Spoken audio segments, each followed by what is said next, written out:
Hey everybody, Lightshorn here. My last video didn't really do this game very much justice because I was talking about really things that were not about the game. I was, going over whatever recipes. So this video is going to be about the game, and just in case anybody is looking for a little bit of advice and kind of stumbled across my video and was, disappointed. So I'm gonna talk about the game, and I'm gonna talk about what works for me. What works for me might not work for you. Um, by the way, I have the volume of the game turned up a little bit so you can hear the music in the background.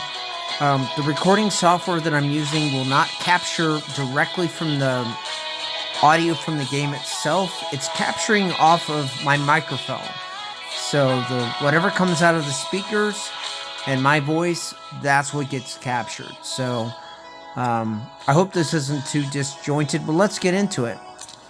So I'm going to tell you about what I like about the game and what, they could probably do a little bit better. So when you first start out, of course, you get a protagonist. You get the protagonist girlfriend, if you will. She's not going to admit it. She's a tsundere character, okay? But as you get through the game, you get more and more characters. So I have all the characters that I want right now, at least the ones that have been released.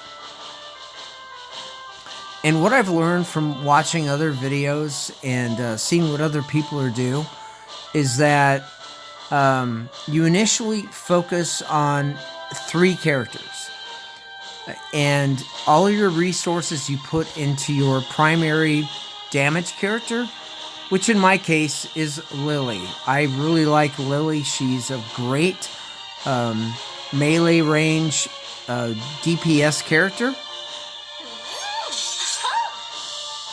So what I said in the last video is true, that you start with your DPS character and you build your team around him or her. So you start with this guy, Dean. He's your protagonist, and I have not invested much in him because Lily is so much better. Now, if melee is not your thing, then you would want to go with, there's a couple other characters. You've got Isha is not really high in the rankings. She does count as a DPS character, but she's ranged. So this weapon you see that she's holding, she'll kind of, hurl that from a distance. But for every character, so like if you were to start this game and you didn't know who to pick, what you do is, let's say, for example, I'm a new character. I'm a new player, and I don't know who to pick. So what you do is you pick up your characters at the inn, and you pick Heroes Lounge. And that's where you're going to pick up new characters after the ones that you're given, for free.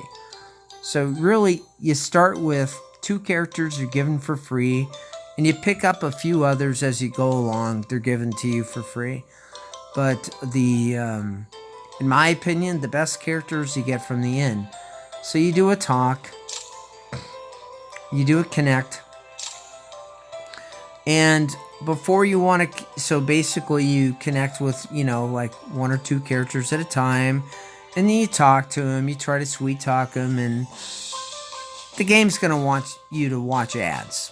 And of course, they're going to get revenue from that. So let's just say Mark here, okay? So let's say, do I want to pick up Mark or not? So you tap on him. And before you click connect, let's see, how do I do this? If I can remember. There we go. Tap that button. So let me do it again. So at the top right-hand corner, there's the name. There's a little description. You tap this button that looks like a book. And you hear the music for the character. Okay, fine, whatever.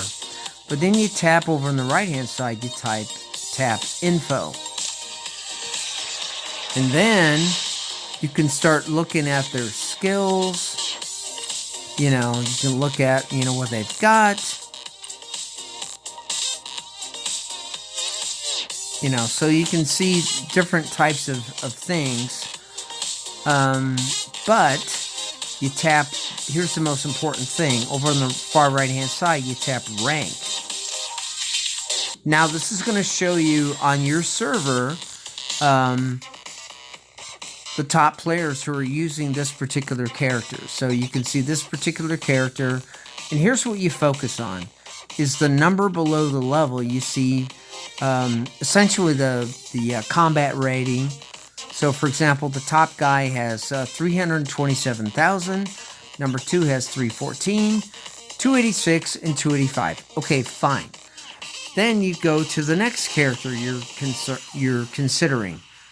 So I'm going to go to Lily as an example. And of course now my order is all messed up because I went into the end. So you look at your other damage dealers. Say like William, okay? So you notice that this character, she's also a DPS. Notice that all top 4 characters on the server are above 300,000, whereas Mark, the one I've just shown you, was not. Let's look at a couple others. Let's look at this one, also a DPS. Okay, 2 300,000s and then 265, 255. Let's keep going.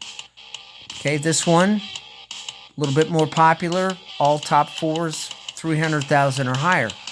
And so basically you go through the various DPS characters of this one I really like. I think she's underrated. So, in any case, this is a way that you can compare. Now, again, Lily, that I'm showing you right now, is my DPS. And look at her. She's got 2 players that have her above 300,000. They're at 400,000. And yeah, you can buy costumes, and I'll get into that later maybe. So basically you go through, no, this is a buffer, so that doesn't count. Again, Mark, only 2 above 300,000, the rest in the 200,000 range. So this is one way that if you don't know, like if you're trying to find quote-unquote the best character, this is one way that as a newbie, you can kind of see what the top players are doing. Okay, so you go back and you pick your characters. So again, you pick your primary DPS. Again, mine is Lily. What's important here is that she is melee, meaning she's going to be up close and personal with the enemies. To support her, I need the other characters in the group to also be melee. When you start out the game, you're going to have a group of 3. So when you have your initial group of 3, and again, you're not going to be able to get Lily and the other people until you get a little bit further into the game. You have to do some quests first.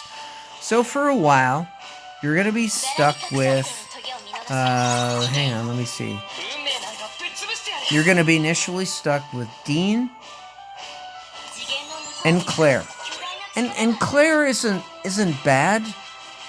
She could be a potential for an endgame character, but there's others that, you know, outclass her. So you start with Claire and Dean. As you get a little bit further in, actually not long, you pick up this guy.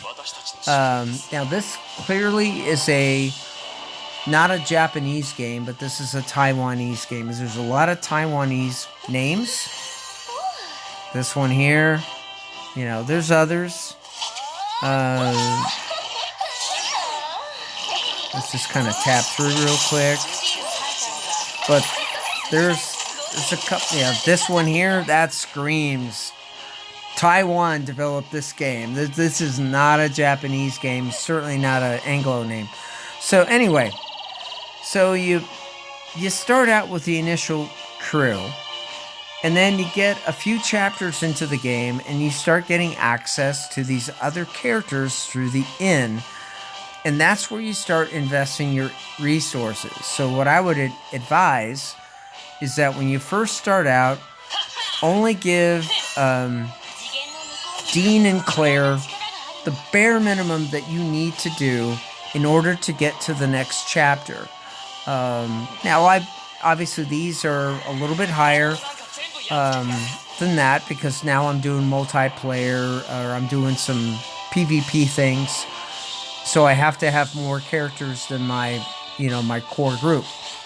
But the idea is that eventually you're going to get to a point where you can pick up a character like a Lily, or you can pick up a character like some of the others that I showed you. So again, it's going to be, like one of the magic ones, or Isha, or this one, Jade, who's very cool. I think she's ranged. And there's others. But basically, you're going to have to pick and choose. And once you pick and choose that character, you're kind of committed, in my opinion. My first go around on this game, in North America, there are 2 servers for this game. There's West Coast and East Coast. I started on West Coast, and I didn't know what I was doing. I didn't look at any of the videos. I didn't look at any of the articles. And I invested all of my initial resources in the wrong characters. I put too much into Dean. I put too much into some other characters. And it wasn't until I was about a month into the game that I realized, oh, I was doing this wrong. So here's what I learned. You pick your melee, or your DPS. So I decided I was going to go melee. So if you're going to go melee or range, doesn't matter, you're going to have 2 more choices that you make. So you first pick your DPS character. Those of you who don't know my acronym, that's damage per second. So you pick your damage dealer, you invest all of your resources into that character. Now whatever's left over, you put into 2 other characters. Your tank. In my case, I'm using Marcon. Your tank must be the same type of character as your DPS. So if your DPS, for example, is melee, then your tank needs to be melee. On the other hand, if your DPS is ranged, then you might want to have your tank as ranged. You can kind of pick and choose. But what's crucial is your healer. Your healer must be the same range as your DPS. So if your DPS is a melee character, your only choice right now is Dice until they update the game and roll out new characters. And this is probably my main complaint about the game is, I'm scrolling through and I'm showing you a lot of characters, but compared to other games, this is it.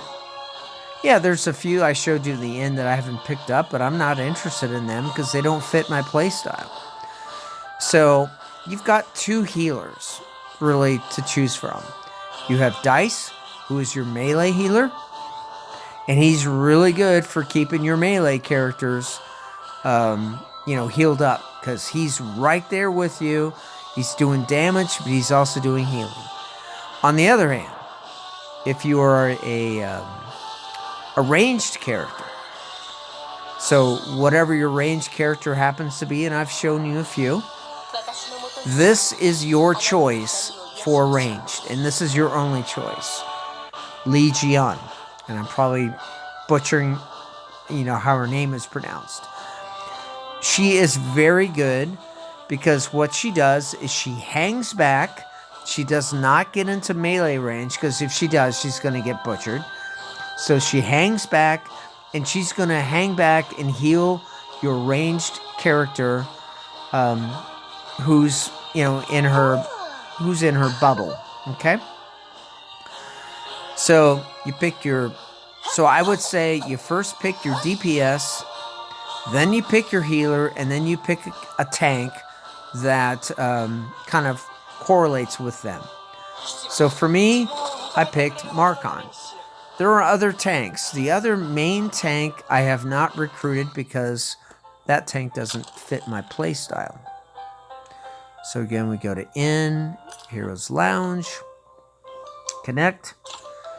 And the other main tank to consider is Richard.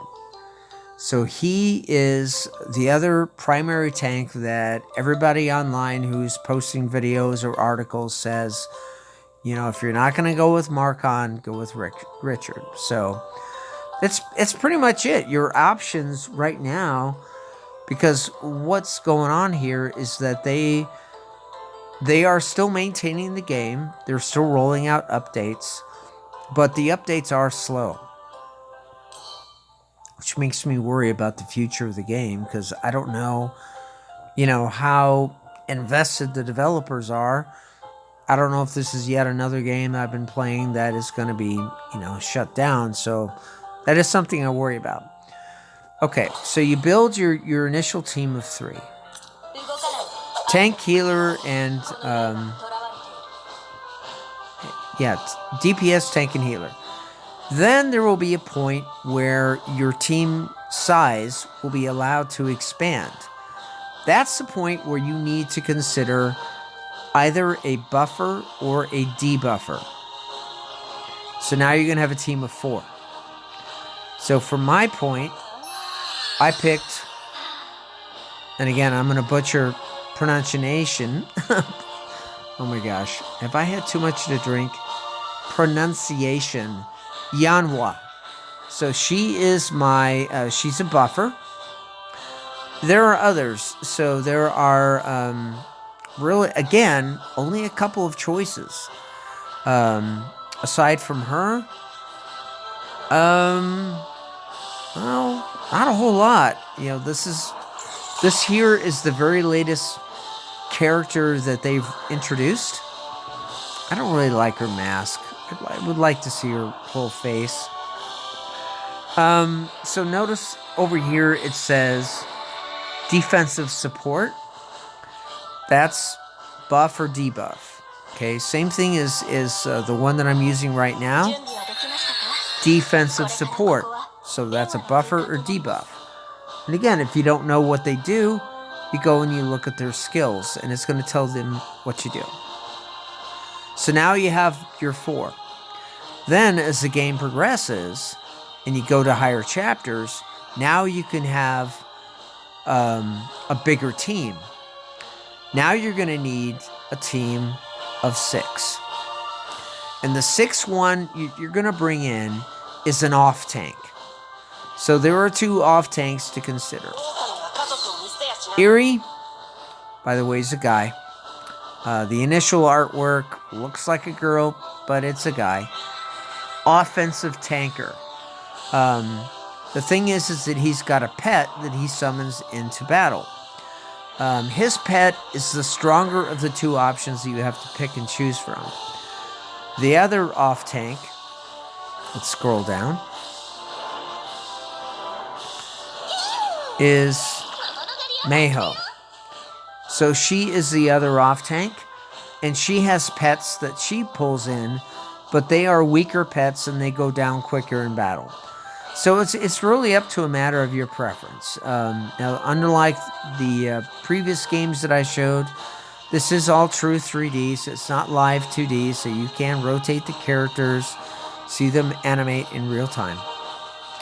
Okay, so you build. So I'm going to show you an actual battle. So in my last video, I just, you know, went through some of the daily things.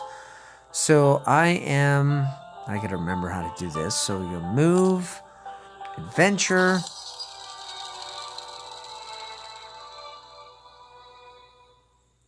Wait for the screen to load. And then what I have to do is I now have to move to where I am supposed to be. Left-hand side of the screen, it tells you your current quest. Tap it, hit move. It moves you there. That's a nice thing. You don't have to travel across the world in real time. It just takes you to the zone. and then from the zone, you go to where you need to be. So now there's going to be some animations. Now these characters, you can't, rotate while they're talking to you. But this is all 3D rendered in real time. You want my apple pie? Yeah, so Claire, total tsundere character. And Dean is pretty much a dumbass. These monsters, I don't know if you can see my finger tapping, but the ones in the kind of the bottom center, those are Mayho's monsters that she summons.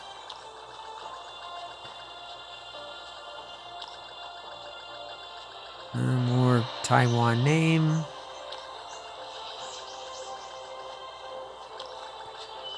There's Mayho.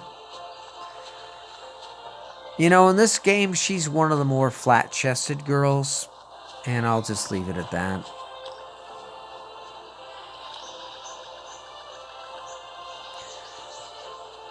The world's problems can be solved with pie. What are you talking about? Yeah, total, yeah.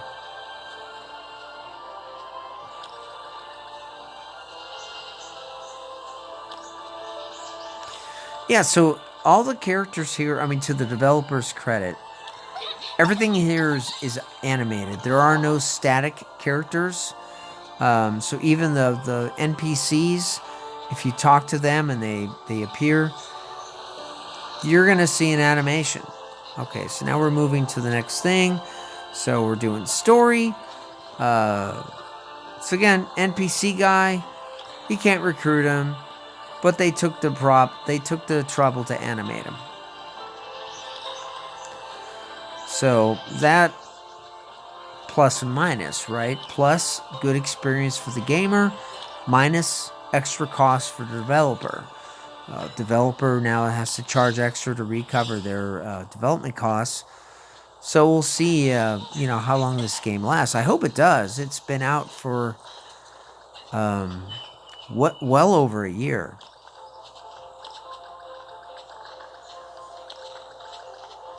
I've been playing this now for a few months, and I'm still, relative to other players in the game, I'm a noob in terms of my level.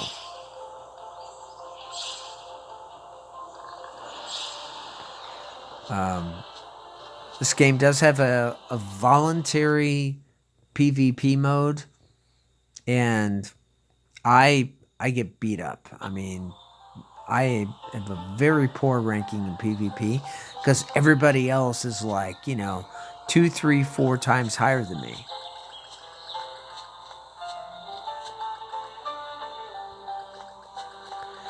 And part of that is my fault because I take my time. I like to read through the stories. I don't hit the fast forward button. And I do a lot of the side quests and stuff. And this game does have a grind. So to level up these characters, I need, resources and so on.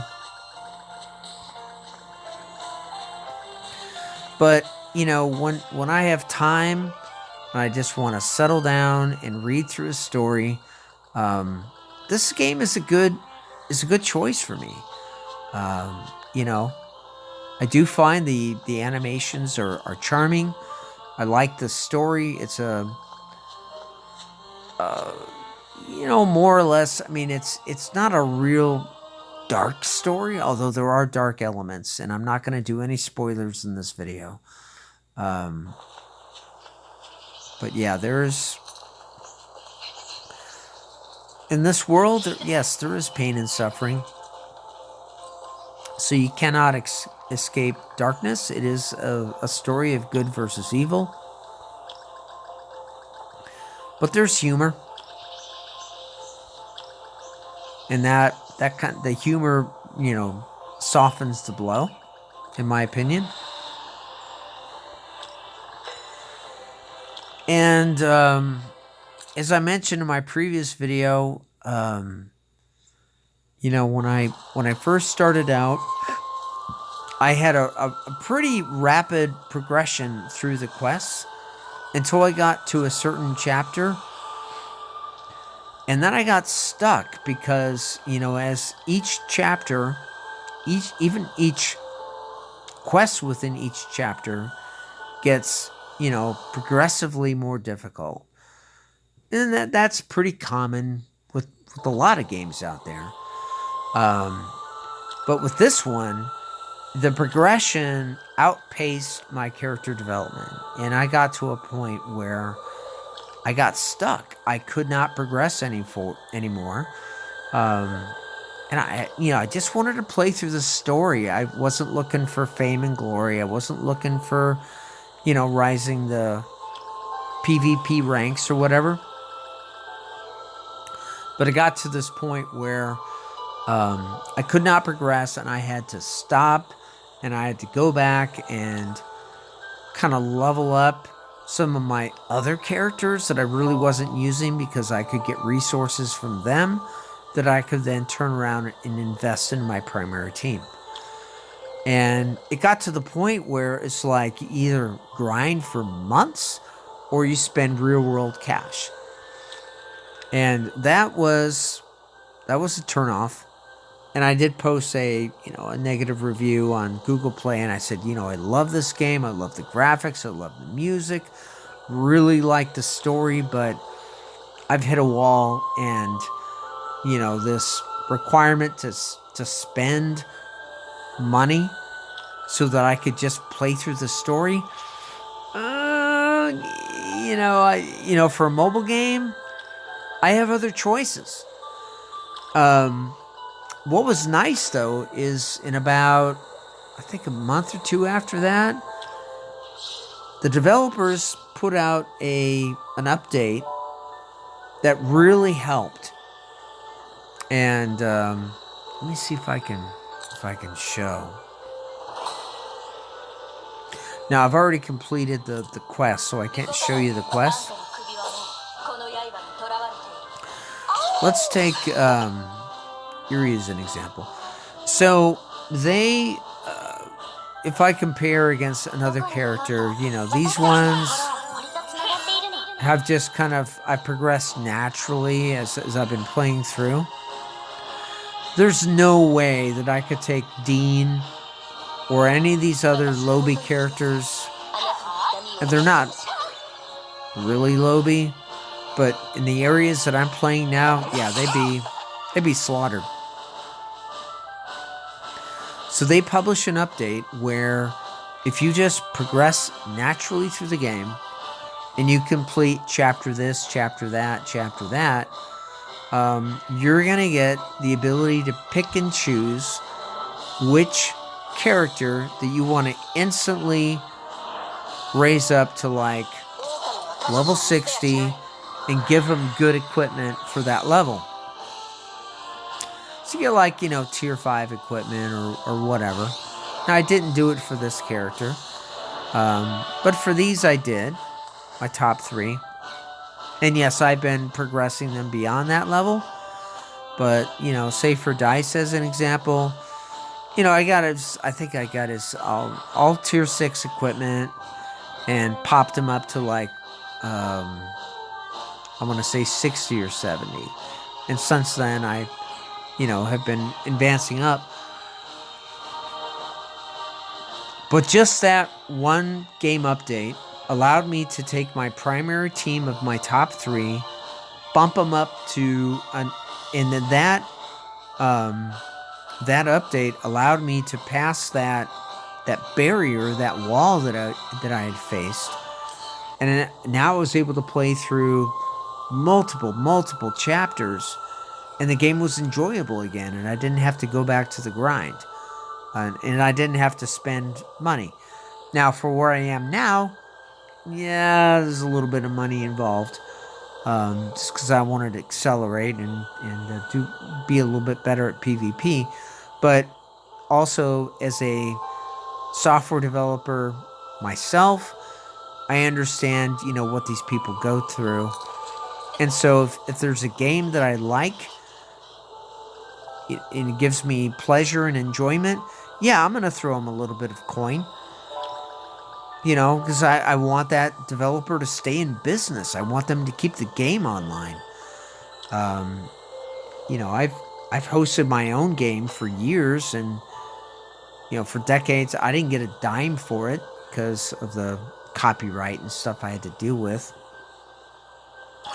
But I understand, if you're hosting a free to play game and you're offering microtransactions for players to buy things and they're not doing it, why you're going to host the game? Why are you going to invest your development time? So I mean, there's people out there that disagree with me on this point. There's a lot of people, and I talk with them, and they really take exception to people who will pay real world money in a free to play game.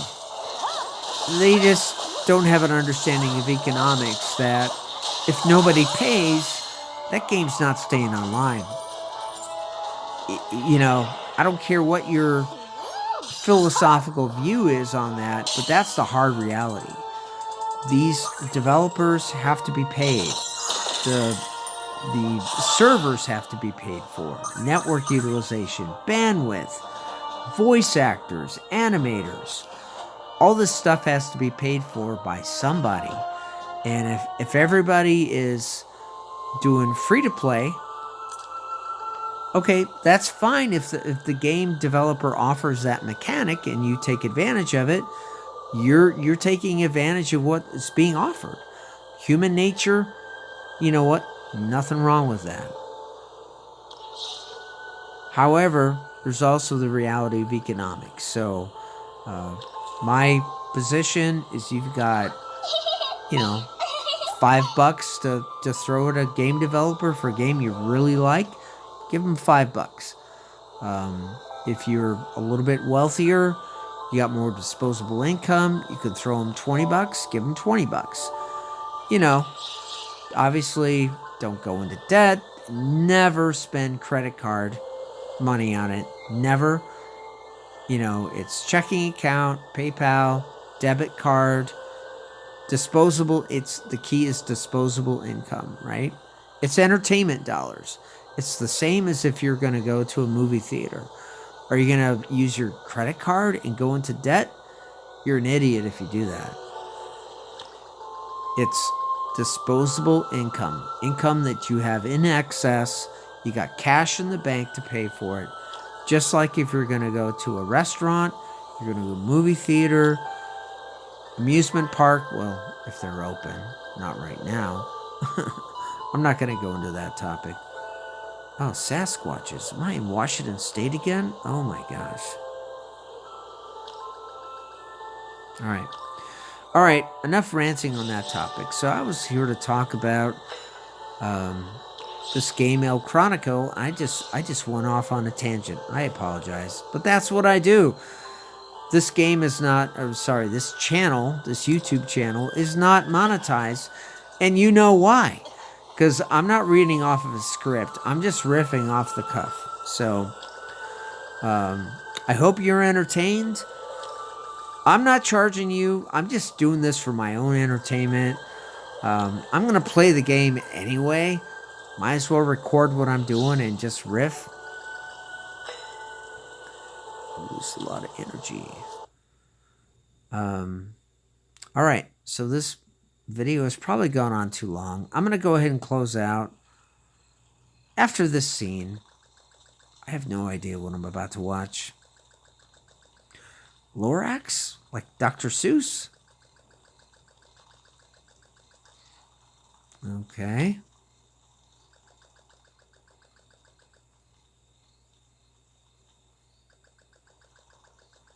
This is the first fireside chat we've had in this game.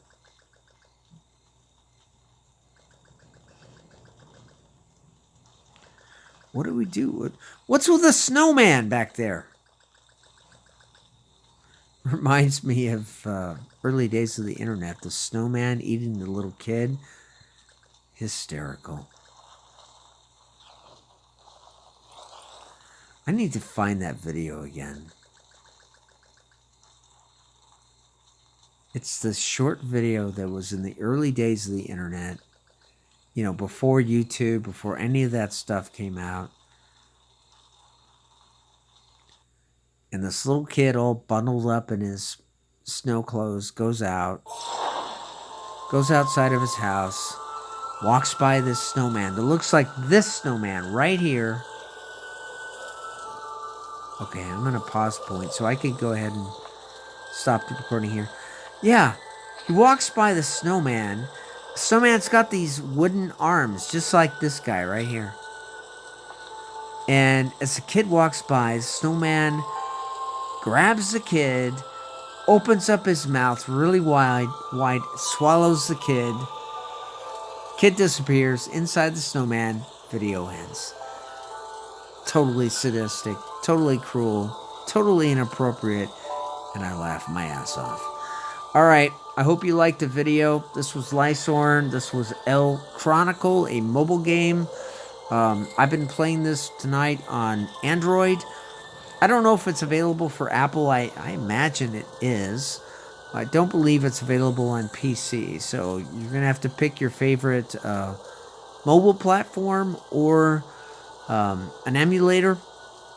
I am not paid by anybody. So this was done on my free will. And I am signing off. Hope you enjoyed it and have a good night. Sleep well.